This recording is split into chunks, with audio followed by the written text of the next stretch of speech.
So regarding this, your short sketch, let's take a look here. I've overlaid it over a croquis figure just for proportions. So let's take a look here. Um, let's move your back view out of the way, and let's look here. And I'm going to reduce the opacity just so where you can kind of see where everything is laying here. So if we look here, I think your crotch seam is here and the person's crotch is here. This is the waist.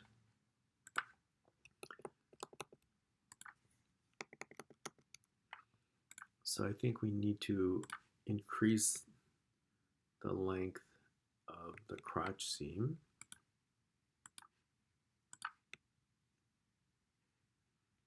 Unless you mean to have a drop crotch. Also for the fly, so let's ungroup this.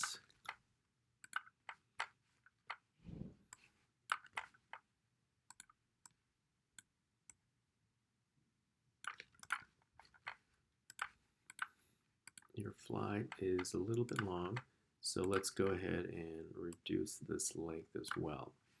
So if I'm going to view my rulers, I drop a guideline. This is basically where your crotch line is, right? So you want your fly to be a little longer,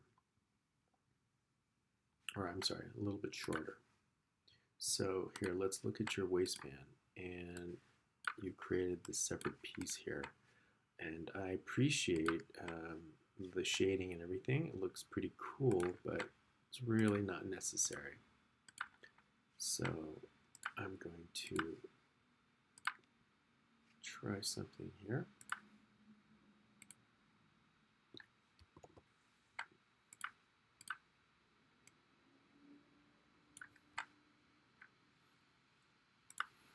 Get some of your anchor points. We have a straight line.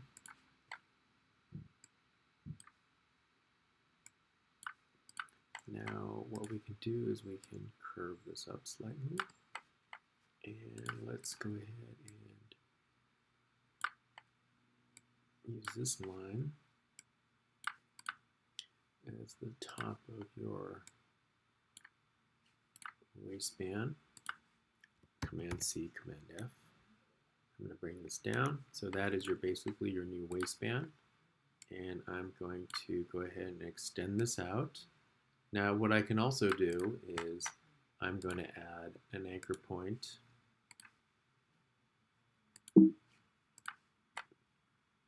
here and here. The reason why I'm doing that so it doesn't kind of get in the way of this line. And I'm going to bring this down too, just to straighten this line out a little bit. So that looks good. Move the waistband in. So now my center front line I will move up, and I will move my fly stitch line to the top. Now it just seems a little bit straighter and more in line. I'm going to move your crease lines along the princess seam. Now also, I don't know if you want your shorts to fly away as much, but let's play around with this. Now that we have this anchor point here, I can kind of give it a smoother curve so it's not so fly away, unless again you want it to be as flared as it is. All right, so that looks okay. I'm going to give this, and again, I don't know if you want this top stitching line, but I'm just going to give you a top stitching line for now. So let's go with, here, actually, let's just use your stitch line you created here. All right, so now we have that. Now if you want, you can also create top stitching for your shorts. You can also Command C, Command F, and have more top stitching up here. Top stitching everywhere, it seems like, right? Let's bring that in.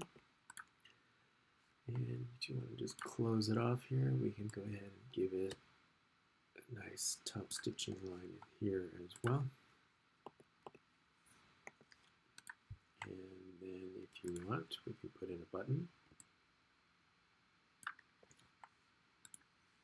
Without the top stitching line.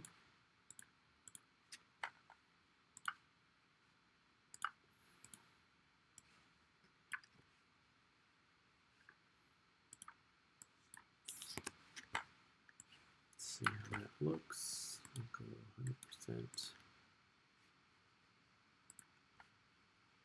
opacity.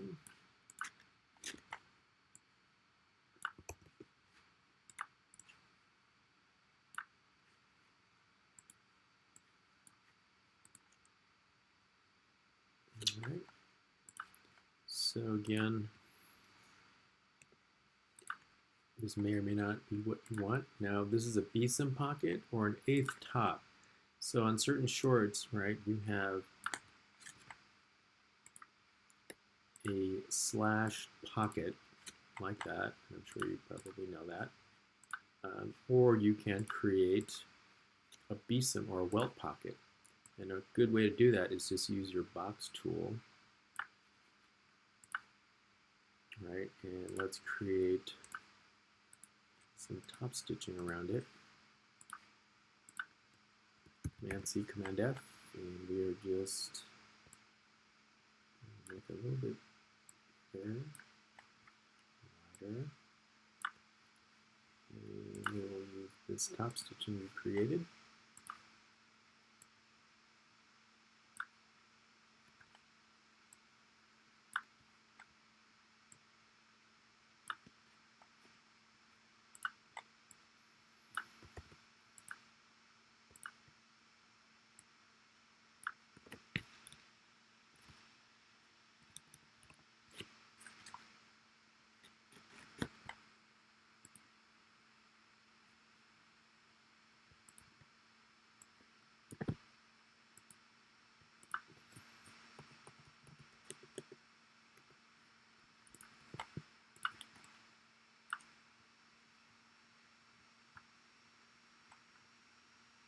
So then this gives you somewhat more realistic proportions to the short. And again, if you really did mean to have something more flared, then that's fine. So this is just sort of a classic short.